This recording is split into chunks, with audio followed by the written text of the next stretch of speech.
ሰላም ጤና ይስጥልን የተከበራችሁ የፈታ ዴሊ ቤተሰቦች፣ የሰዓቱን መረጃ ይዘን ተገኝተናል። እንደተለመደው አንኳር ጉዳዮችን በቅድሚያ በማስተዋወቅ ወደ ዝርዝሩ እናልፋለን።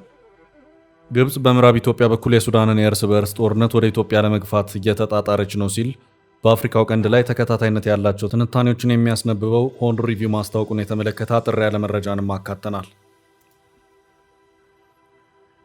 የኤርትራ ጦር ፈጽሞ ባልተጠበቀ ሁኔታ አስደንጋጭ የሚባል እርምጃን ወስዷል። መረጃው እጅግ ሚስጥራዊ በሚባል ደረጃ ፈትልኮ ወጥቷል። በኤርትራ ምን እየተካሄደ ነው በሚለው ዙሪያ አልፎ አልፎም ቢሆን በኤክስ ልጥፋቸው መረጃ የሚያጋሩት የሀገሪቱ የማስታወቂያ ሚኒስትር የማነ ገብረ መስቀል በዚህ ያልተጠበቀ የኤርትራ ጦር እርምጃ ዙሪያ ተጠይቀውም ነበር። መረጃውን ሰብሰብ አድርገን ይዘነዋል። የኤርትራው ጦር አልዋጋም ሲል ሸፍቷል። ጦሩ ብርቱ ተቃውሞ አሰምቷል። ጦር ኃይሉ እስከ ኢትዮጵያ ድንበር ጥቃት ለመሰንዘር ሲንቀሳቀስ ቆይቷል። ክስተቱ በቀጠናው ከፍተኛ ትኩረት ስቧል። ጥንቅራችን መረጃውን ያደርሳል።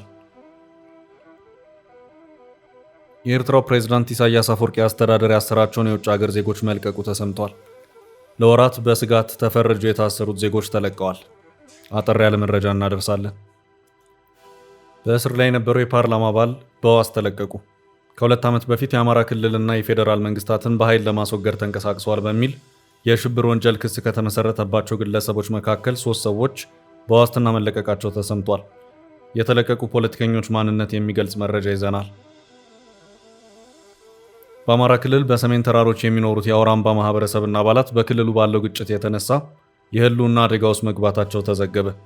የመስራቹ አቶ ዙምራ ልጅ በታጣቂዎች ከእገታ ሙከራ ማምለጡ ሲነገር ከደርግ ዘመን ወዲህ ማህበረሰቡ ላይ የህልውና አደጋ የጋረጠ ግጭት ወደ መንደሩ ቀርቧል ተብሏል።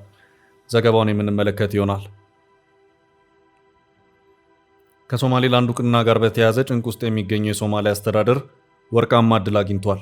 ዲፕሎማሲያዊ ጥድፊያ ላይ የሚገኘው የፕሬዝዳንት ሐሰን ሼክ አስተዳደር ቁልፍ ዕድል አግኝቷል። መረጃው ዝርዝር አለው። የአሜሪካው ፕሬዝዳንት ዶናልድ ትራምፕ በኢራን ላይ የድጋሚ ወታደራዊ እርምጃ ለመውሰድ ዳርዳር እያሉ ነው። በአንድ ሳምንት ጊዜ ውስጥ ለሁለተኛ ጊዜ ኢራንን አስጠንቅቀዋል። ኢራንም ከነካችኝ በሚል የሌላ ማስጠንቀቂያ ምላሽን ሰጥታለች። የአሁኑ የትራምፕ ኢራንን የማስጠንቀቅና የማስፈራራት ዛቻ ከኢራን ሚሳይሎችና ከኒውክሌር ጋር የተገናኘ አይደለም፣ ከእስራኤልም ጋር አይገናኝም። ምን አዲስ ነገር መጣ የሚለውን መረጃ የምናደርሳችሁ ይሆናል። እስከ ፍጻሜ አብራችሁን ቆዩ። የምንለቃቸው ዕለታዊ ትኩስ ዜናዎች እንዲደርሷችሁ ላይክ፣ ሼር፣ ሰብስክራይብ ማድረግ እንዳትረሱ።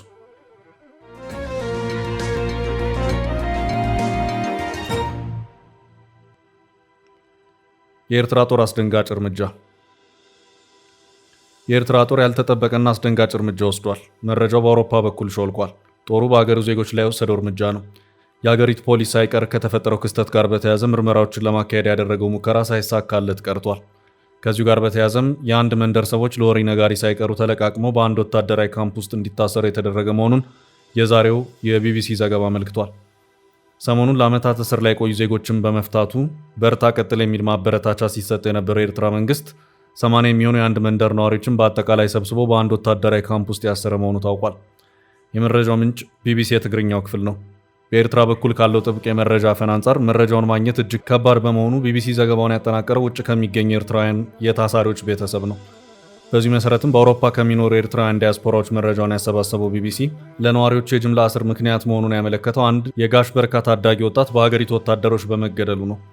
ወጣቱ ከሰላ አክሳይ መሆኑን ያመለከተው ቢቢሲ ወታደሮቹ ወጣቱን ምክንያቱ ግልጽ ባለ ሁኔታ ከመግደላቸውን ባሻገር አስክሬኑ ለቀናት እንዳይነሳ ጭምር ከልክለው እንደነበርም ዘገባው አክሏል። ይህ እንዴት ይሆናል በማለት የተቃወመው የጋሽ በርካ አካባቢ አንድ መንደር ነዋሪዎች አካባቢያቸው በወታደሮች ተከቦ ሁሉም ወደ ወታደራዊ ካምፕ እስር ቤት የተወሰዱ መሆኑን ዘገባ አመላክቷል። ቢቢሲ በዚሁ የዛሬው ዘገባው ስለተፈጸመው ግድያና እስር የኤርትራ የማስታወቂያ ሚኒስትርን ለመጠየቅ ሙከራዎችን ባደርግም ሊሳካልኝ አልቻለም ሲል አስታውቋል። የኤርትራ መንግስት በአንድ አካባቢ ለሚነሳ ተቃውሞ አጠቃላይ የአንድ መንደር ነዋሪዎችን ሲያስር ይህ የመጀመሪያው አይደለም ያለው ቢቢሲ ኑሯቸውን በዩናይትድ ኪንግደም ያደረጉ አቶ ደሳለኝ የተባሉ ኤርትራዊ መንግስት በተለያዩ ጊዜያት ከመሬት ጋር በተያያዙ ለተነሱ ጥያቄዎች የመንደር ነዋሪዎች በሙሉ በጅምላ ማሰሩን የተለያዩ ማስረጃዎችን በመጥቀስ መረጃውን አድርሰውኛል ሲልም አስታውቋል። ቢቢሲ በዚሁ ዘገባው ወታደሮቹ ግድያው በተፈጸመበት ሳምንት እሁድ ዕለት አብዛኛው ሰው ቤተ ክርስቲያን ውስጥ በተሰበሰበበት ዕድሜያቸው ከ16 ዓመት ጀምሮ ያሉ ሰዎችን፣ ዲያቆናት፣ የቤተ ክርስቲያኑን ተማሪዎችና ካህናት በመንደር ውስጥ ያሉትን ከወጣት እስከ አዛውንት ሁሉ ሰብስበው አስረዋል ሲል አስታውቋል። ታሳሪዎቹ ሀፌዝ ሽፌራይ በተባለ ወታደራዊ ካምፕ ውስጥ ይገኛሉ ተብሏል። ከታሳሪዎች ውስጥ የ80 ዓመት አዛውንት ሳይቀር የሚገኙበት መሆኑም ታውቋል። የኤርትራ መንግስት ትንሽ የተቃውሞ ሁኔታ የሚመስል ነገር ካየ ዜጎቹን ሰብስቦ ማሰርና ያለ ፍርድ ቤት ሂደትም ለዓመታት ማቆየት የተለመደ ባህሪ ሆኖ ይታያል። ባለፉት ሳምንታት ለዓመታት ያለ ፍርድ የታሰሩ የተወሰኑ ዜጎቹን መልቀቁ በተባበሩት መንግስታት ሰብአዊ መብት ጥበቃ በኩል በርታ ቀጥል በሚል ምስጋና የተቸረው መሆኑ የሚታወስ ነው። በኤርትራ መረጃዎች የሚወጡበት እድል እጅግ ጠባብ በመሆኑ የሀገሪቱ መንግስት በዜጎቹ ላይ የሚያደርሳቸውን በደሎች በተመለከተ በግልጽ የሚታወቅ ነገር የለም። የኤርትራ ግጭት ወይም ጦርነት የሌለባት ነገር ግን ከፍተኛ ቁጥር ተሰዳጅ ዜጋ ያለባት ሀገር ሆና ትታያለች። ስደቱ ኢኮኖሚያዊ እንደዚሁም ፖለቲካዊ ሆኖም ይታያል።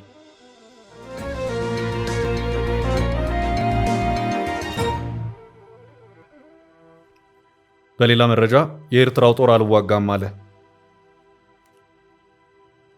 የኤርትራው ጦር አልዋጋም ሲል ሸፍቷል። ጦሩ ብርቱ ተቃውሞ አሰምቷል። ክስተቱ በቀጠናው ከፍተኛ ትኩረት ስበዋል። በምስራቅ ሱዳን ውስጥ ከፍተኛ ማህበራዊ ተጽዕኖ ያላቸው 5 የታጠቁ ቡድን ኃይሎች ራሳቸውን ማግለላቸውን አስዋት ዘግቧል። ከኤርትራና ከሱዳን ጦር መሪው ጀነራል አብዱልፈታህ አልቡርሃን ጋር በመሰለፍ ቀደም ባሉት ጊዜያት ከሄሚቲ የፈጣን ድጋፍ ኃይሎች ለመዋጋት ነበር እነዚህ ኃይሎች ሲንቀሳቀሱ የነበሩት። 5ቱ የጦር ክፍሎች በፖርት ሱዳኑ አልቡርሃን ጦር እንዲሁም በአስመራው ኢሳያስ አፈወርቂ መንግስት ተስፋ ተጥሎባቸው እንደነበር ዘገባው ገልጿል።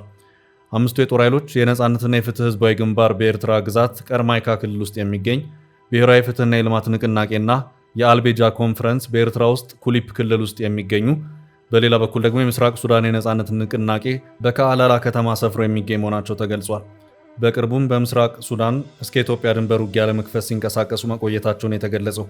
ይሁንና ለዚህ የተዘጋጁት 5ቱ ኃይሎች ለአልቡርሃን ተሰልፈው ከፈጥኖ ደራሽ ኃይሉ ጋር ከመዋጋት ይልቅ ገለልተኝነት መምረጣቸውን የተሰማው።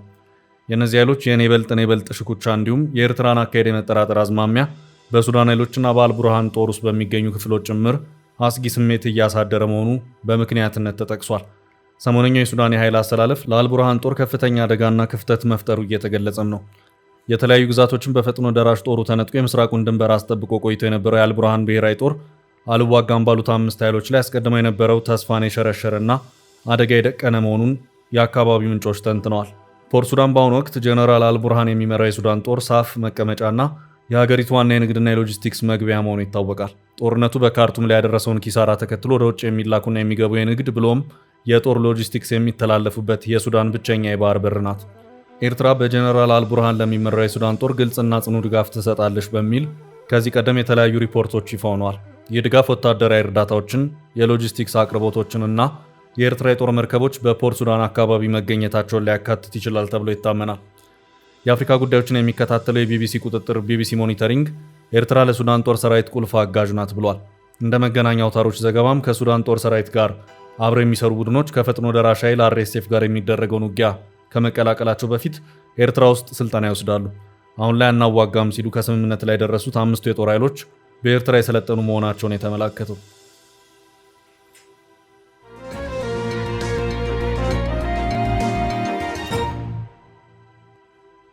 በቀጣይ መረጃ ግብጽ ጦርነቱን ወደ ግድቡ ለማስፋፋት እየጣረች ነው። ሆርን ሪቪው። ግብጽ በምዕራብ ኢትዮጵያ በኩል የሱዳንን የእርስ በርስ ጦርነት ወደ ኢትዮጵያ ለመግፋት እየተጣረች ነው ሲል በአፍሪካው ቀንድ ላይ ተከታታይነት ያላቸው ትንታኔዎችን የሚያስነብበው ሆርን ሪቪው አስታወቀ። ግብጽ ኢትዮጵያ ከሱዳን ተፋላሚ ኃይሎች መካከል በጀነራል መሐመድ ሐምዳን ዳጋሎ ለሚመራው ፈጥኖ ደራሽ ጦር መንደርደሪያ ሰጥታለች በሚል የግብጽና የኤርትራ ሚዲያዎች በስፋት እያስተጋቡት መሆኑን ያመለከተው ሆርን ሪቪው የዚህም የግብጽ ፕሮፓጋንዳ ዋነኛ ዓላማ የሱዳንን ግጭት የህዳሴው ግድብ ወደሚገኝበት የቤንሻንጉል ጉሙዝ ክልል ዘልቆ እንዲገባ ማድረግ ነው ሲል አመልክቷል። ኢትዮጵያና ሱዳን የሚዋሰኑበት የብሉ ናይል ግዛትና ሌሎች የድንበር የኢትዮ ሱዳን የሆኑት የሱዳን ግዛቶች አንድ ጊዜ አንዱ ተፋላሚ ሌላ ጊዜ ደግሞ ሌላኛው የሚቆጣጠራቸው መሆኑን ያመለከተው ትንታኔው ከዚህ ውጭ ግን አንደኛው ወገን በሌላኛው ላይ ውጊያ የበላይነት እንዲኖረው በኢትዮጵያ በኩል የታየ አንዳችም ጣልቃ ገብነት የለም ሲል አስታውቋል። የሱዳኑ አንደኛው ተፋላሚ ጀነራል የሆኑት ጀነራል አብዱልፈታህ አልቡርሃን የኢትዮጵያ መንግስት በሱዳን ምስራቅ አቅጣጫ ባለው የኢትዮጵያ ግዛት ለፈጥኖ ደራሽ ኃይሎች መንደርደሪያ ቦታ ፈቅደዋል በማለት ከሰሞኑ ክሱን ያሰማ መሆኑ የሚታወስ ነው። በዚሁ ዙሪያም የሱዳን ጦር የሚመጣውን ጥቃት ለመመከት በቂ ዝግጅት አድርጓል ሲሉም የተናገሩበት ሁኔታ ታይቷል። እስካሁን ባለው ሁኔታ በዚህ ዙሪያ የኢትዮጵያ መንግስት ያለው ምንም ነገር የለም። ሆርን ሪቪው ግን ይሄው ከሰሞኑ የተሰራጨው መረጃ የሱዳንና የእርስ በርስ ጦርነት ወደ ህዳሴው ግድብ መገኛ ቤኒሻንጉል ጉሙዝ ክልል የመግፋትና የማስፋፋት ሴራ ነው ብሎታል።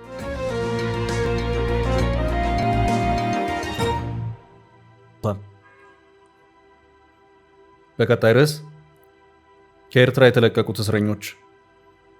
የኤርትራው ፕሬዝዳንት ኢሳያስ አፈወርቂ አስተዳደር ያሰራቸውን የውጭ ሀገር ዜጎች መልቀቁ ተሰምቷል። ለወራት በስጋት ተፈርጀው የታሰሩ ዜጎች ተለቀዋል። ኤርትራ 30 የመናውያን አሳስጋሪዎች መልቀቋን የተሰማው የየመን ብሔራዊ ዜና አገልግሎት እንደዘገበው እነዚህ 30 አሳስጋሪዎች የታሰሩት በቀይ ባህር ላይ በአሳ ማጥመድ ስራ ላይ በተሰማሩበት ወቅት ነበር። ሆዴዳ የተሰኘው አሳ ማጥመጃ ወደብ ምክትል ዳይሬክተር ሃይተም ማሩፍ ለዜና አውታሩ በሰጡት መግለጫ እነዚህ የመናውያን የተለቀቁት ከበርካታ ቀናት እስር በኋላ እንደሆነ ገልጸዋል። የአሳስጋሪዎቹ መታሰር የመናውያን በቀይ ባህር ውስጥ አሳ በማጥመድ ስራ ላይ ያሉ የሚገጥማቸው ተደጋጋሚ የመብት ጥሰት አንዱ አካል መሆኑን የተናገሩት ምክትል ዳይሬክተሩ በእንደዚህ ያሉ ድርጊቶች የአሳስጋሪዎቹ ጀልባዎችና ሌሎችም ንብረቶች ስለሚዘረፉ በኑሯቸው ላይ ከፍተኛ ኪሳራ እንደሚከተል አስረድተዋል። ጨምሮም አሳስጋሪዎችን ማሰርና ጀልባዎቻቸውን መዝረፍ ዓለም አቀፍ የባህር ጉዞንና አሳ ማጥመድን በተመለከተ የወጡ ሕጎችን መጣስ መሆኑን ገልጸው ዓለም አቀፉ ማህበረሰብም በኤርትራ መንግስት የሚካሄደውን ይህንን የህግ ጥሰት እንዲያስቆም ጥሪ አቅርበዋል። በተመሳሳይ ከዚህ ቀደም የአዘርባይጃን ሰንደቅ ዓላማ የሚያውለበልቡ 3 መርከቦችና ሰራተኞቻቸው ባለፈው ህዳር ወር ከተያዙ በኋላ ውዝግብ ተፈጥሮ ቆይቷል። 3 መርከቦችና 18 ሰራተኞቻቸው ባጋጠማቸው አስቸጋሪ አየር ሁኔታ ምክንያት ወደ ኤርትራ የውሃ አካል ከገቡ በኋላ በቁጥጥር ስር መዋላቸው ተዘግቧል። አዘርባይጃን አዲስ አበባና ሩሲያ በሚገኙት ኤምባሲዎቿ በኩል ለኤርትራ ዲፕሎማሲያዊ መልእክት መላኳ ይታወሳል። በተከታታይ በተደረገው ዲፕሎማሲያዊ ጥረት በ3ቱ ጀልባዎች ውስጥ ታግተው የቆዩት 18 የአዘርባይጃን ዜጎች መለቀቃቸው ተዘግቧል።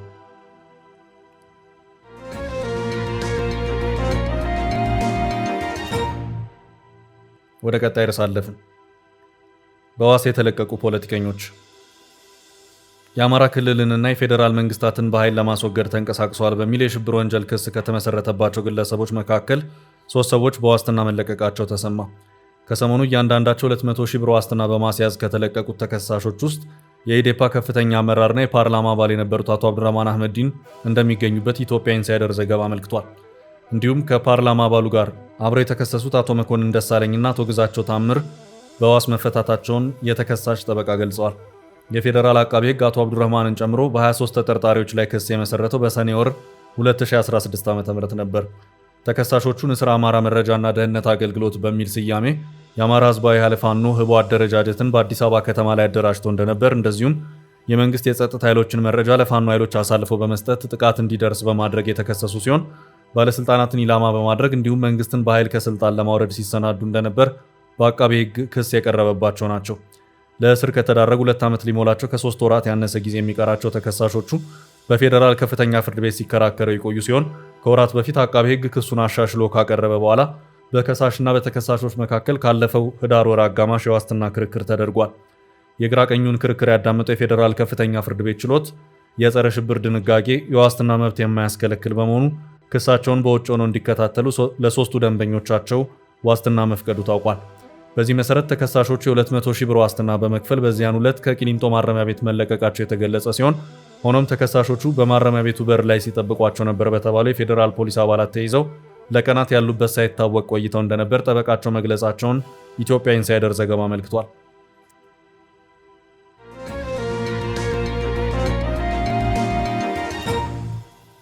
በቀጣይ መረጃ የአውራምባ ማህበረሰብ በግጭት ተከቧል። የመስራቹ ልጅ ከእገታ አምልጧል። በአማራ ክልል በሰሜን ተራሮች የሚኖሩት የአውራምባ ማህበረሰብና አባላት በክልሉ ባለው ግጭት የተነሳ የህልውና አደጋ ውስጥ መግባታቸው ተዘገበ። ከአዲስ አበባ 550 ኪሎ ሜትር ርቀት በሰሜን ተራሮች ላይ የተመሰረተው የአውራምባ ማህበረሰብ ለጾታ እኩልነት ትልቅ ስፍራ የሚሰጥ ሰላማዊና ከግጭት የነጻ አኗኗር በመተግበር ይታወቃል።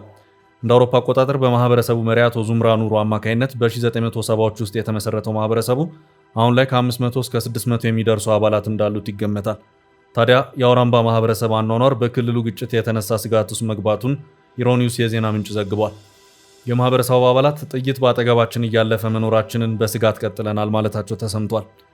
ድህነትን በመዋጋት የጾታ ብዝበዛን በመቃወምና የእኩልነት መርህ በመተግበር በተባበሩት መንግስታት ጭምር እውቅና የተሰጠው ማህበረሰቡ ግጭት እንደቀረበው ነው የተዘገበው። በየዓመቱ በሺዎች የሚቆጠሩ የሚጎበኙት ማህበረሰቡ የአኗኗር መሰረታዊ ፍልስፍናውን የሚያስተምርም ነው። አሁን ላይ ጦርነት በማህበረሰቡ መንደር ደጅ ላይ መድረሱን ዘገባው አመልክቷል።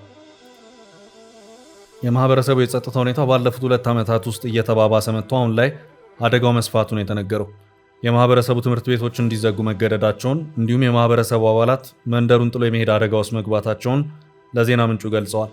የማህበረሰቡ መስራች አቶ ዙምራ ወንድ ልጅ በአካባቢው ታጣቂዎች የእገታ ሙከራ ከተደረገበት በኋላ ወደ አዲስ አበባ ለመሸሽ መገደዱን መረጃው አመልክቷል። ሌሎች የማህበረሰቡ አባላት በተደጋጋሚ እገታ የተፈጸመባቸው ሲሆን የተኩስ ድምፅ ከመንደሩ አቅራቢያ የሚያስተጋባበት ሁኔታ ውስጥ መገባቱ ተነግሯል። ግጭቱ ከደህንነት ስጋት ባለፈ የመንደሩ መተዳደሪያ የሆነውን ቱሪዝም በእጅጉ እንደጎዳም አባላቱ ይናገራሉ።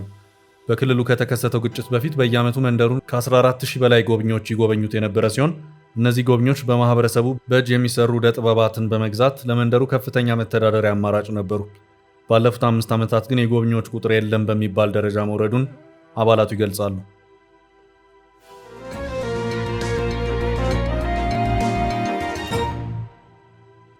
በቀጣይ ርዕስ የሶማሊያ ያልተጠበቀ ወሳኝ አጋጣሚ።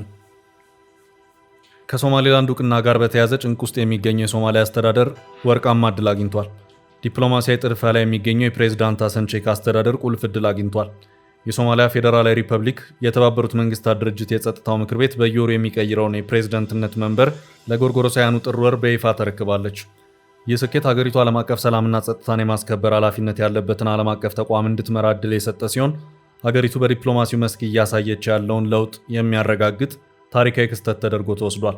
ሶማሊያ ይህንን ከፍተኛ የኃላፊነት ደረጃ መረከቧ በዓለም አቀፍ መድረክ ያላትን ተሰሚነት ከፍ የሚያደርግ መሆኑም ተመላክቷል። ይህም የሶማሊያ ዲፕሎማሲ እያደገ መምጣቱንና የፌዴራል መንግስቱ ስብስብ የሆኑ ጂኦፖለቲካዊ ውይይቶችን የመምራት ብቃት እንዳለው በዓለም አቀፉ ማህበረሰብ ዘንድ ያለውን እምነት የሚያንጸባርቅ ነው ተብሏል።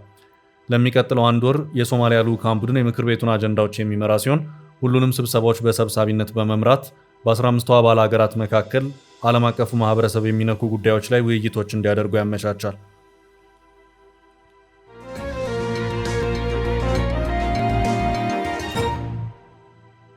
በቀጣይ መረጃ ትራምፕ ኢራን ላይ እርምጃ ለመውሰድ ዳርዳር እያሉ ነው።